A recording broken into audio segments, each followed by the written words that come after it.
Hey guys, I'm Tom, welcome back. So today we're going up to Wester Ross again. Lovely crystal clear water. It seems to hold up clear even when there's a bit of a chop, which is lovely. But weather conditions today for glassy calm. So I'm going up with Crystal, here she is.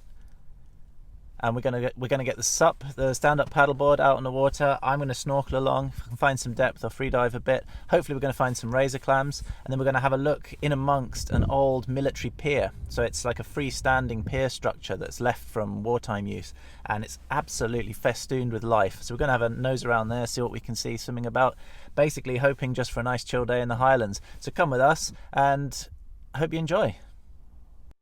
This is the remains of the old Royal Navy pier up in Melon Charles in Wester Ross. It's completely cut off from the shore now, so it's just a haven for wildlife. This is me getting a Marty McFly style ride out to some deeper water for a bit of diving on the back of Crystal's paddleboard. This is looking awesome. This is shaping up to be a really good trip.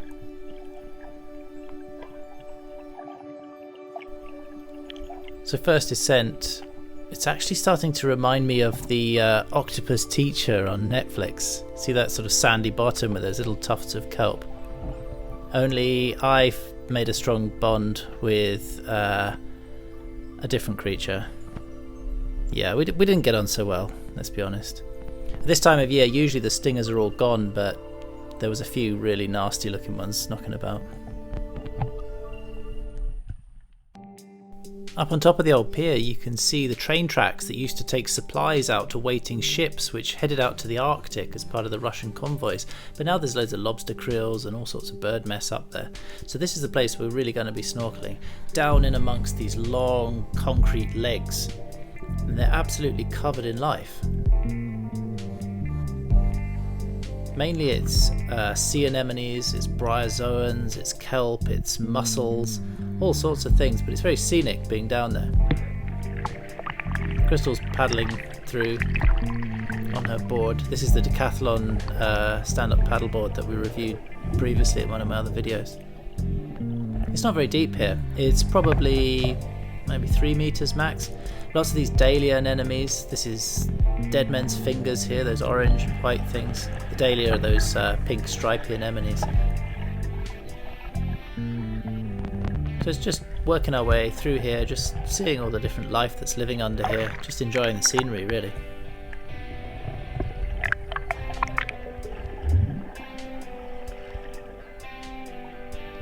The viz isn't always like this. Some days it all gets churned up when a big swell, big storm comes in, but generally it's a lot better than home on the east coast. Look at this old ladder here. Ancient thing rusting away. I wonder how many decades old this is, covered in mussels. This had to be done.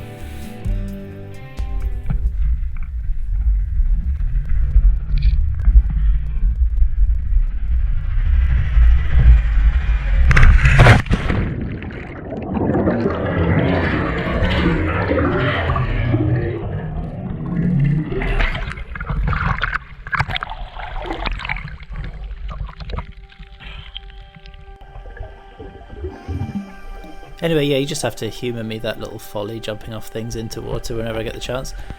This is Crystal here. She's ditched the paddleboard now and time for a bit of snorkeling. Now, she's not an experienced snorkeler, so this is one of her first ever duck dives. Here we go, look. She's reaching down for a seashell she's seen on the bottom. She's been wanting to achieve this for ages. What a beautiful location to master duck diving for the first time. Here I'm inside the pump house that supplies the pumped seawater into a nearby marine station. So inside this cage there's a bunch of marine pumps with cables and things like that. I couldn't even see the pumps, there was so much life.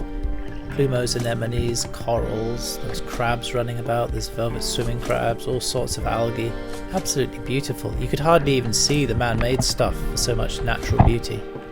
Look at this. This is a 7-armed starfish. These things are big, predatory starfish. They didn't get the memo about starfish only having 5 arms.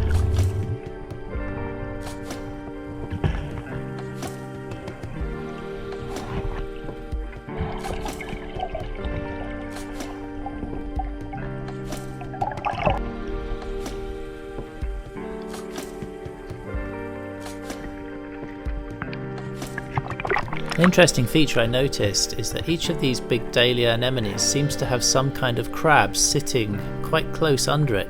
Now I don't know who's gaining from this relationship, but there's either a velvet swimming crab or a brown crab sitting tucked under each one of these. Is it that the crabs are messy eaters and the anemone gets some food, or vice versa? I really don't know. These are creels that are kept by local fishermen to store their catch for a future date.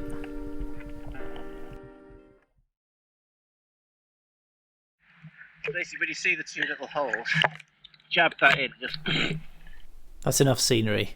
Time to catch some clams. We're looking for these two little holes where the clams breathe in the sand. Each one's slightly different. That's how you know it's a razor clam.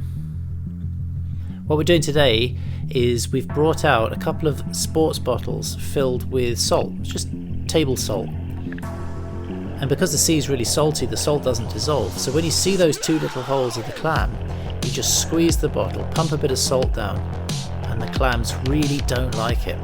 You just keep watching your hole, and the clam just backs its way out. Look at that digging foot.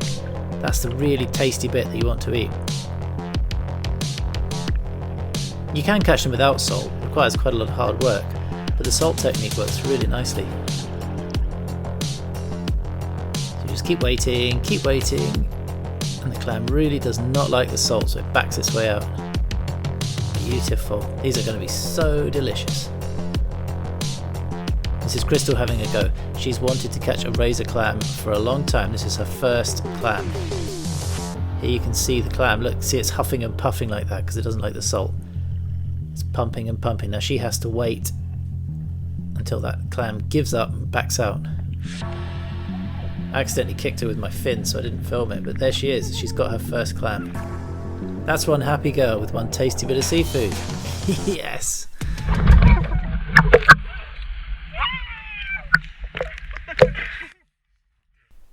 So that's it, folks. Another beautiful day up in Wester Ross. If you enjoyed this video, please like and subscribe, because as you well know, there's going to be loads more fun in the sea on my channel coming really soon. Thanks very much, guys. See you soon. Bye bye.